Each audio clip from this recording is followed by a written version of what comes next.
ஒவ்வொரு நாள் நான் ஆஃபீஸுக்கு போகும்போதும் அசுத்தமான சினிமா போஸ்டர்களை பார்த்து அதை ரசித்து விட்டு தான் போவது என் வழக்கம். ஆனால் அன்றைக்கோ என்னுடைய உள்ளம் தலைகீழாக மாறி போயிருந்தது. அந்த பக்கமே என்னுடைய கால்களும் என்னுடைய சிந்தைகள் கூட அந்த பக்கம் போகவில்லை, போக மறுத்தன. இயேசுனுடைய அன்பால் என்னுடைய உள்ளம் நிறைந்து இருந்தது. அது மட்டுமல்ல, ஆஃபீஸில் வீண் வார்த்தைகள் பேசி லூஸ் டாக்ஸ் என்று சொல்வார்கள், அநேக வார்த்தைகள் நான் பேசுவேன். ஆனால் அன்றைக்கு ஒரு புதிய மாற்றம், ஒரு வார்த்தை கூட அன்றையிலிருந்து பேசாதபடிக்கு புதிய ஏற்பாட்டை கருத்தாக நான் வாசிக்க ஆரம்பித்தேன். அநேக அர்த்தங்கள் எனக்கு புரிய ஆரம்பித்தன. யோவான் சுவிசேஷம் 1 அதிகாரத்தை வாசித்த போது, உலகத்திலே வந்து எந்த மனுஷனையும் பிரகாசிப்பிக்கிற ஒளியே அந்த மெய்யான ஒளி என்று இயேசு கிறிஸ்துவை குறித்து எழுதப்பட்ட வார்த்தையை வாசித்த போது மிகப்பெரிய ஒரு சந்தோஷம். அந்த மேலான ஒளியை தியானிப்பதே என்னுடைய வாழ்க்கை, தியான வாழ்க்கையின் அர்த்தம் என்று சொல்லி அன்றைக்கு உணர்ந்தேனே, அதை இன்றைக்கு அனுபவபூர்வமாக உணரும்போது எனக்கு மகா பெரிய ஒரு சந்தோஷம்.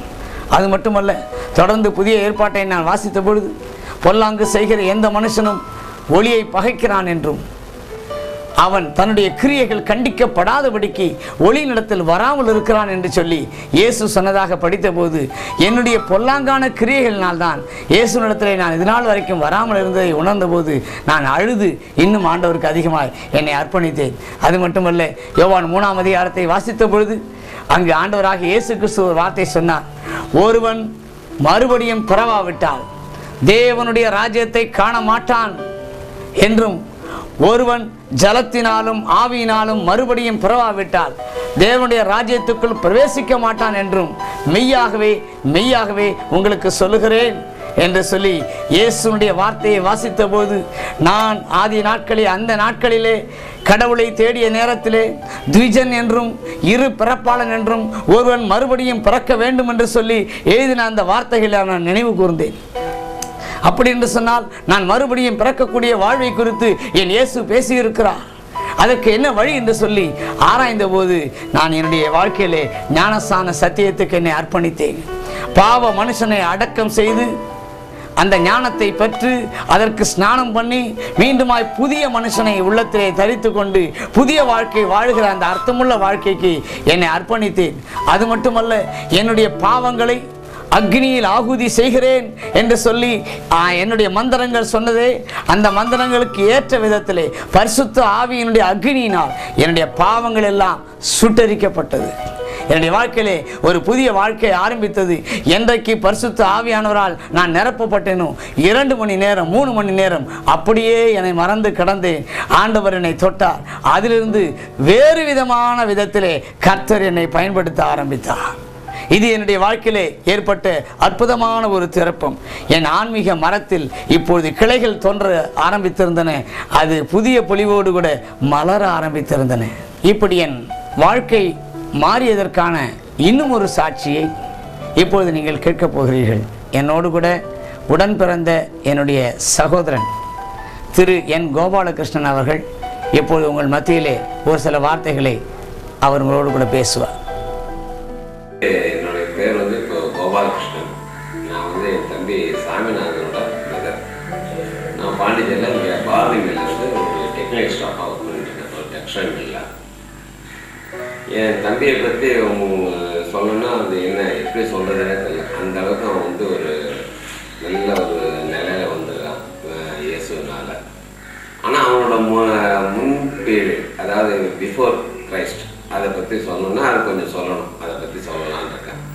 எப்படின்னா, அவன் சின்ன வயசில் அவங்க ஃப்ரெண்ட்ஸ் சர்க்கிள் கூட நல்லா போவான், நல்லா வருவான், எல்லாம் பண்ணுவான்.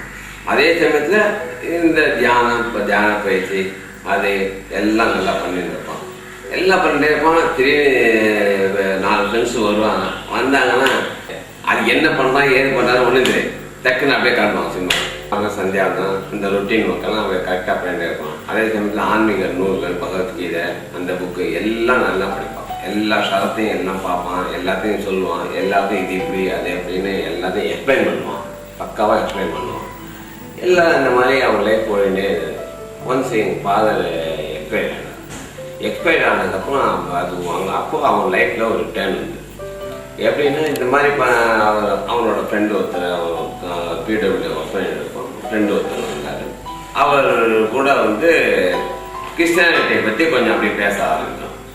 அப்படி கிறிஸ்டியானிட்டியை பற்றி பேச ஆரம்பிச்சோம். 2 பேருக்கும் அவங்க 2 பேருக்குள்ள இல்லை இது இந்து மதத்தில் தான் இந்த மாதிரி இருக்கு, அவங்க வந்து கிறிஸ்டியன் இதெல்லாம் அதுதான் நல்லா இருக்கு அப்படின்னு சொல்லி அவன் சொல்லியிருந்தான்.